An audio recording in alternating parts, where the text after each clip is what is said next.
लोकशाहीचा बुलंद आवाज, रिपब्लिकन वार्ता महाराष्ट्र। आहेर धानोरा येथील अन्याय अत्याचार भ्रष्टाचार निर्मूलन समितीच्या जिल्हाध्यक्ष आम्रपाली साबळे व टायगर ग्रुपच्या सारिका गायकवाड, सरपंच मोनिका इंगोले, कावेरी खेमाडे, छायाताई यांच्यासह महिलांनी एकत्र येऊन गावात साधारणतः 9 ठिकाणांवरून देशी दारू, हातभट्टी व चोरून विदेशी दारू मोठ्या प्रमाणात विक्री केली जाते। पोलीस व दारूबंदी प्रशासनाच्या लोकांना निवेदने देण्यात आले। त्यामुळे व्यसनाधीन तरुण व पुरुषांचे प्रमाण गावामध्ये वाढले आहे। यामुळे गावातील पुरुष वर्ग तसेच विद्यार्थीही दारूमुळे व्यसनाच्या मोठ्या प्रमाणावर बळी पडत आहेत। त्यामुळे त्यांच्या आरोग्यावर विपरीत परिणाम होत आहे। त्याचप्रमाणे हा पुरुष वर्ग दारूचे सेवन केल्यानंतर घरी गेल्यावर घरातील महिलांबरोबर वाद तंटे करत संसार उद्ध्वस्त होत आहेत। या गावातील दारूमुळे व्यसनी झालेल्या लोकांमुळे शाळेत येणाऱ्या जाणाऱ्या विद्यार्थिनींना मोठ्या प्रमाणावर अडचणींचा सामना करावा लागत आहे। त्यांची कुचंबना होत आहे। त्यामुळे काही विद्यार्थिनींनी शाळा सोडल्या आहेत। गावातील दारूच्या समस्येमुळे गावातील सर्व महिलांनी एकत्र येऊन उभी बाटली आडवी आंदोलन केले। गावातील दारूची उभी बाटली आडवी करण्यासाठी महिलांचे मतदान घेण्यात यावे व त्यातून दारूची उभी असलेली बाटली आडवी करून महिलांनी यात सक्रिय सहभाग नोंदवला। यामध्ये आहेर धानोरा येथील संपूर्ण महिला एकवटल्या होत्या। किती कुठबी किती गाड्यावर मग कुठवर तरच काढायचा। आज शेवडले लेकरं दारू पिते ते। मला तर माझ्या त्या गाडी अंगावर घातली होती, पायाला धरून वड होतं माझ्या। किती त्रास गेला, दगड घालायला उचलला होता माझ्यावर दारू पिऊन। मग कुठवर त्रास काढायचा कुठवर त्रास काढायचा त्यांचा। एवढे लेकरं काही विषयात येते, रस्त्याने पडत येत, काही बी करते, काही बी घाण घाण शेळ देते। सकाळी दारू पिते तर उठलं की दारू, आणि पुन्हा अजून असं झालं की पुन्हा शेती देते दारूवाली। दुकान येतं, दुकान त्यांच्या घरी दुकान येतं। माझं असं मत आहे की आमच्या धानोरा गावातली ही दारू ही एका पूर्णपणे बंद झाली पाहिजे, कारण ह्याच्याबद्दल आमची तरुण पिढी पूर्ण बर्बाद होत चाललेली आहे। जे म्हातारे ते पण दारू पितात, त्यांना बघून तरुण प्यायला लागले, त्यांच्या बघून लहान मुलं सुद्धा प्यायला लागली।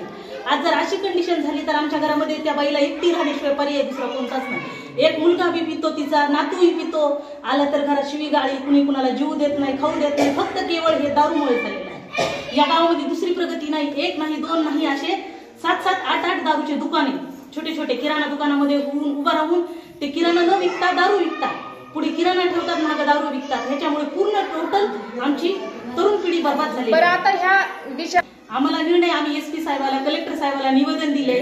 ह्याच्यावर जर त्यांनी कारवाई नाही केली तर आम्ही सर्व महिला मिळून जो कोणी दारू विकेल त्याला आम्ही घरात घुसून मारणार आहेत, आणि जो धाब्यावर पण जाऊन मारणार आहे।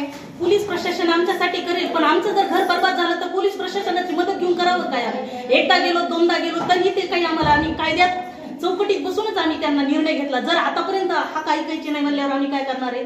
आम्ही त्यामुळे लढा लढणारच। आणि आमच्या गावामध्ये एक बिअर बार आहे, पूजा बिअर बार। तिथं सगळे मुलं, प्रौढ मुलं, माणसं सगळे येऊन वाढदिवस साजरे करतात। ते म्हणत नाहीयेत की गावामध्ये महिला आहेत, आपण त्यांचा एक एक प्रश्न सोडवावा।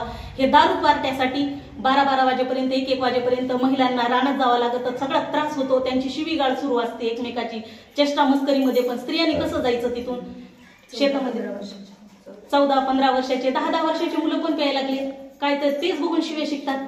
कोण आलं दारू पिऊन, कुणी ऍक्टिंग करतं, कुणी हे करतं, सगळेजण मग एकमेकाला, लहान लहान मुलं त्यांचं बघून अनुकरण करायला लागले। त्यामुळे आमची सगळी तरुण पिढी बर्बाद व्हायला लागली।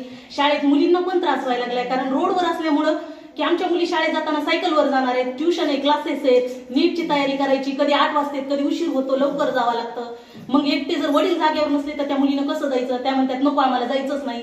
मुलं कसले कमेंट्स पास करतात, चालताना दारू गाड्या पिऊन ते व्यवस्थित चालवत नाहीत। जर कुणाला धक्का लागला, प्रौढ माणसं आहेत, म्हाताऱ्या बाया आहेत, जाणाऱ्या येणाऱ्या रस्त्याने, आता काम केल्याशिवाय तर पर्याय नाही। आमचं घर कामावरच चालतं।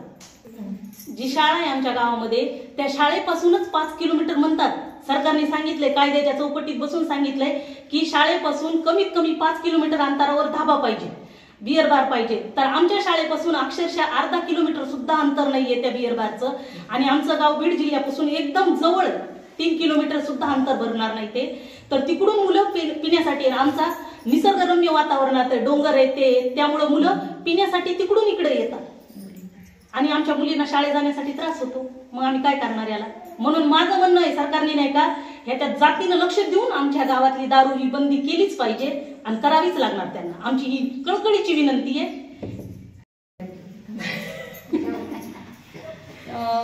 जय भीम, नमस्कार.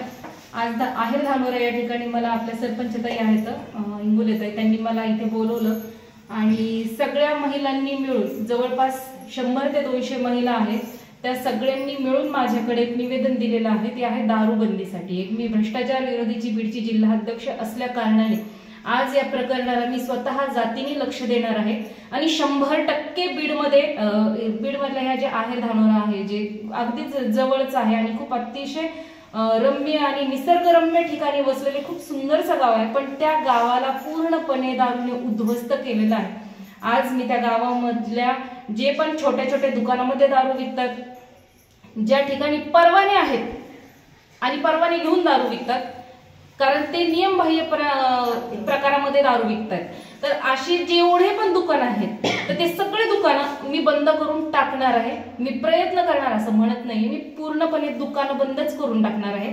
आणि भले आमच्यावर कायदेशीर कारवाई जरी झाली तरीही आम्ही ना हरकत दाखवतोय, कारण ज्या ठिकाणी युवती शाळेत जाण्यासाठी लाजत आहेत, रस्त्यावर पिदाडे लोक उभा आहेत, अश्लील शब्द पास करतात, उठून कोणावर आपण विनयभंगाची केस दाखल करणार आहोत, असे किती जेलमध्ये भरलेले आहेत. त्यामुळे आता विनयभंग वगैरे काहीच ग्राह्य धरला जाणार नाहीये. जिथं दिसते तिथं ठोकले जाते. ही भूमिका आम्ही आक्रमक इथं मांडत आहोत आणि आक्रमक भूमिकेचा आम्ही वसा हातात धरलेला आहे.